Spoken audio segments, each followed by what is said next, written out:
Shalom. ஆண்டவராய் இயேசு கிறிஸ்துவின் நாமத்தில் உங்கள் அனைவருக்கும் எங்களுடைய அன்பின் நல்வாழ்த்துக்கள். ஆதியாகமம் 3ஆம் அதிகாரம் 24வது வசனத்தில், ஆதி மனிதன் ஆதாமும் ஏவாளும் பாவம் செய்த பிறகு ஏதேன் தோட்டத்தை விட்டு ஆண்டவரால் வெளியேற்றப்படுகிறார்கள்.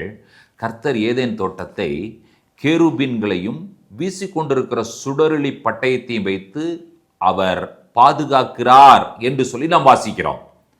ஆதி மனிதன் ஆதாம் பார்த்த கடைசி காட்சி அந்த ஏதேன் தோட்டம். அந்த ஏதேன் தோட்டத்திற்கு உள்ளே போக முடியவில்லை.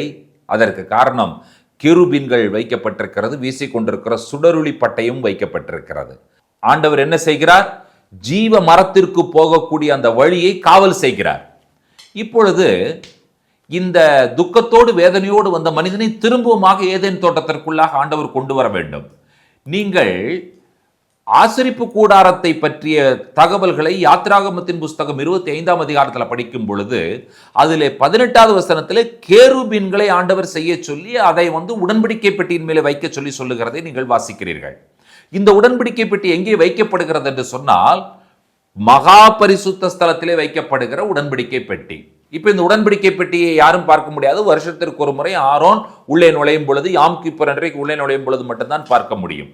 இப்ப கர்த்தர் என்ன சொல்ல வருகிறார் என்று சொன்னால், இந்த கேருபீன்களின் மத்தியில் இருந்து நான் உனக்கு தரிசனம் கொடுப்பேன், பேசுவேன் என்று சொல்லி ஆண்டவர் சொல்லுகிறார்.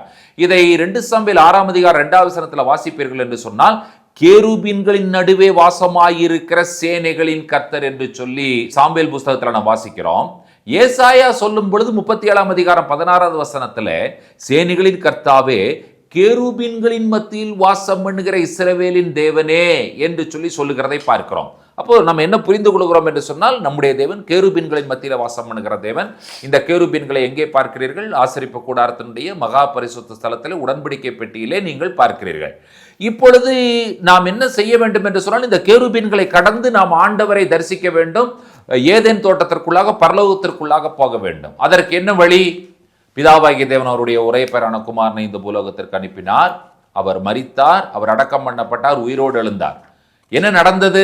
மத்தேயு எழுதின சுவிசேஷம் 27ஆம் அதிகாரம் 51வது வசனத்திலே, தேவாலயத்தினுடைய திரைச்சீலை மேல் தொடங்கி கீழ்வரை 2ஆக கிழிந்தது என்று சொல்லி நாம் வாசிக்கிறோமே. எந்த திரைச்சீலை கிழிந்தது? பரிசுத்த ஸ்தலத்திற்கும் மகா பரிசுத்த ஸ்தலத்திற்கும் இடையில் உள்ள திரைச்சீலை கிழிந்தது. கர்த்தர் செய்த வேலை என்ன? எங்கே உன்னால் உள்ளே நுழைய முடியாமல் இருந்ததோ, வா, உன்னை உள்ளே கூட்டிக் கொண்டு போகிறேன் என்று சொல்லி ஆண்டவராய் இயேசு கிறிஸ்து உள்ளே கூட்டிக் கொண்டு போகிறார். இப்பொழுது நாம் என்ன செய்கிறோம் என்று சொன்னால், கேருபீன்களை கடந்து நாம் பரலோகத்திற்கு செல்லுகிறோம். அந்த வழி ஆண்டவர் உங்களுக்கும் எனக்கும் ஆயத்தப்படுத்தி இருக்கிறார். கிறிஸ்து நம்முடைய நித்திய ஜீவனாக மாறியிருக்கிறார். கேருபீன்களின் மத்தியில் வாசம் பண்ணுகிற தேவனை தரிசிப்பதற்கு உங்களையும் என்னையும் தகுதி உள்ளவர்களாக மாற்றினது ஆண்டவராய் இயேசு கிறிஸ்துவினுடைய சிலுவை மரணமும் அடக்கமும் உயிர்த்தெழுதலும். அந்த இயேசு கிறிஸ்துவை நாம் அறிக்கை செய்வோம், அவரை இருதயத்தில் ஏற்றுக்கொள்வோம். இயேசு கிறிஸ்துவை நித்திய ஜீவன் என்பதை நாம் வாயினால் அறிக்கை செய்து இருதயத்தில் விசுவாசிப்போம். கண்களை மூடி நாம் ஜெபிப்போம். கிருபையுள்ள பிதாவே, கேருபீன்களின் மத்தியில் வாசம் பண்ணுகிற தேவனே, உம்முடைய ஒரே பேரான குமாரனை இந்த பூலோகத்தில் எங்களுக்காக அனுப்பி அவர் மூலமாக நித்திய ஜீவனை ரட்சிப்பையும் எங்களுக்கு அளித்தீரே. அதற்காக நாங்கள் நன்றி சொல்லுகிறோம். துதி கன மகிமை உமக்கே ஏறெடுக்கிறோம். இயேசு கிறிஸ்துவின் நாமத்தில் பிதாவே, ஆமேன், ஆமேன். இந்த நாளை கர்த்தர் உங்களுக்கு ஆசீர்வாதம் உள்ளதாக மாற்றுவாராக. ஷலோம்.